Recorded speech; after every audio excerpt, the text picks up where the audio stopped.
Hi, I'm John Kieling with the New Mexico Environment Department's Hazardous Waste Bureau, and I'm the acting Bureau Chief of the Bureau and have been since last May. And I've actually been with the Bureau for 16 years, starting actually with Los Alamos National Labs as a technical person, working on permitting and corrective action sites up at the lab. And just wanted to kind of give a quick overview of what our Bureau does and what we regulate. I have a staff of about 40 folks. Most of them are technical in nature, and they're strung out between Santa Fe in our offices up there and also down here in Albuquerque. We regulate about 21 permitted treatment, storage, and disposal facilities around the state. Most of them are primarily federal facilities. Primarily the heaviest workload we have is Los Alamos Waste Isolation Pilot Plant and Sandia National Laboratories. We also have the defense facilities, Kirtland Air Force Base, White Sands Missile Range, Fort Bliss, Fort Wingate Cannon Air Force Base, and Holloman Air Force Base. And then we have a smattering of a few private facilities, Rainchem Company, Safety Clean, which is both located here in Albuquerque and also in Farmington, and then we have 3 refineries that we also regulate as well. We've had a few other facilities that we've actually have closed out completely. One was called Resource Protection. That was a facility that was here in Albuquerque, which actually never even operated. They received a permit back in 1990 and decided not to renew their permit. General Electric, they were a circuit board manufacturer. They received corrective action complete about 5 years ago and completely closed out their facility. The most recent one, I'm trying to think of the name now, I'm blank, so I'm going to pass that one up and I'll come back to my mind here.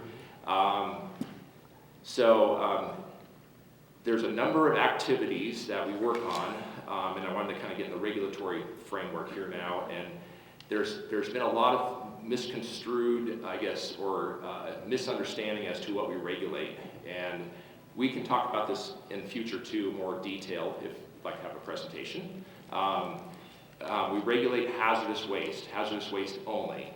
A lot of folks think hazardous waste is a very broad term that covers everything. People think danger, things are toxic. Yes, some of those things are regulated by us. Other regulations cover those, like the Toxic Substance Control Act, or FIFRA, the Fungicide Insecticide Act, and so forth. And there's very specific federal definitions to what those acts cover. When it comes to radionuclides, we do receive information from our DOE facilities on those, and in many instances they do help us to understand the hazardous waste components at contaminated sites, but we do not regulate those. That's DOE or NRC, Nuclear Regulatory Commission. So I wanted to just throw that out there so folks were a little clearer on that. And then there was a question earlier about the impetus for the consent order for Sandia to Joe Estrada, I believe it was. And one of the key elements was to drive funding was one of the elements. And that's the same truth with the consent order also at Los Alamos. And that's about all I'm going to say right now. Thank you, John. Any quick questions? Mr. Chairman, how much monitoring are you doing in the Rio Grande between, say, Golden Bridge and Water Canyon? We actually don't do any monitoring from the Bureau itself. It's dealt with by, I guess, several entities.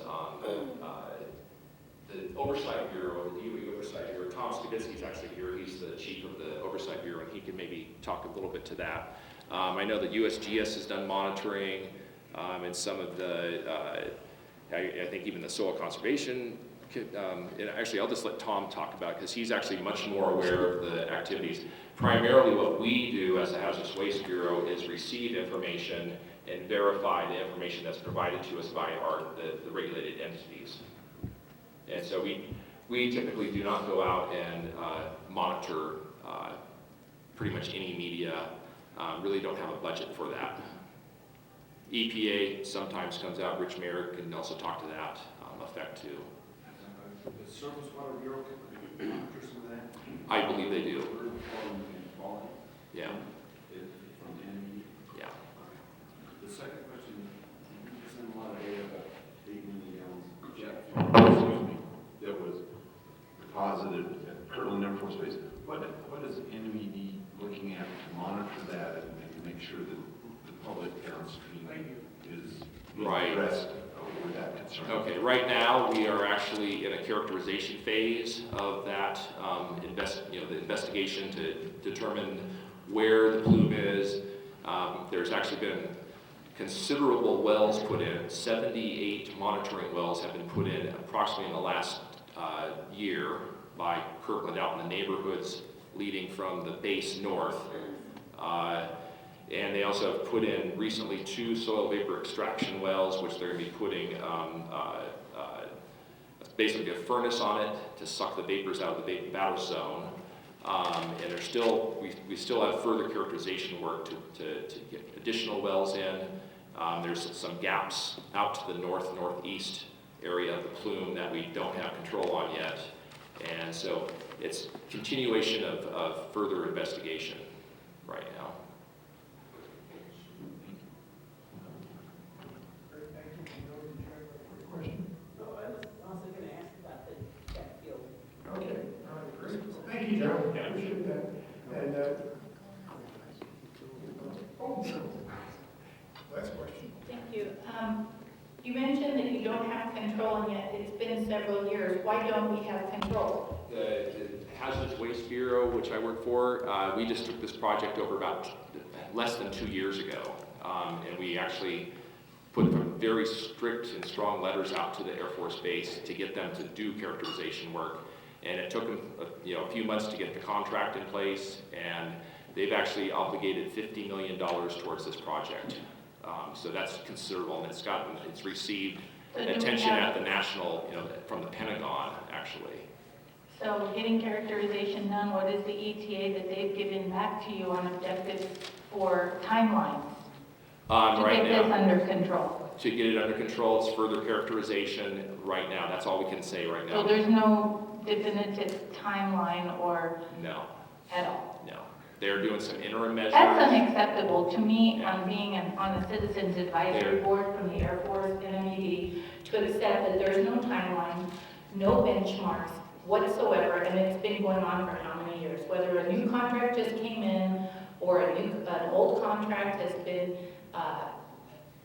done and gone, the fact is that this plume is growing at a couple of 100 feet a year or the last few We years, can't we say don't that. know.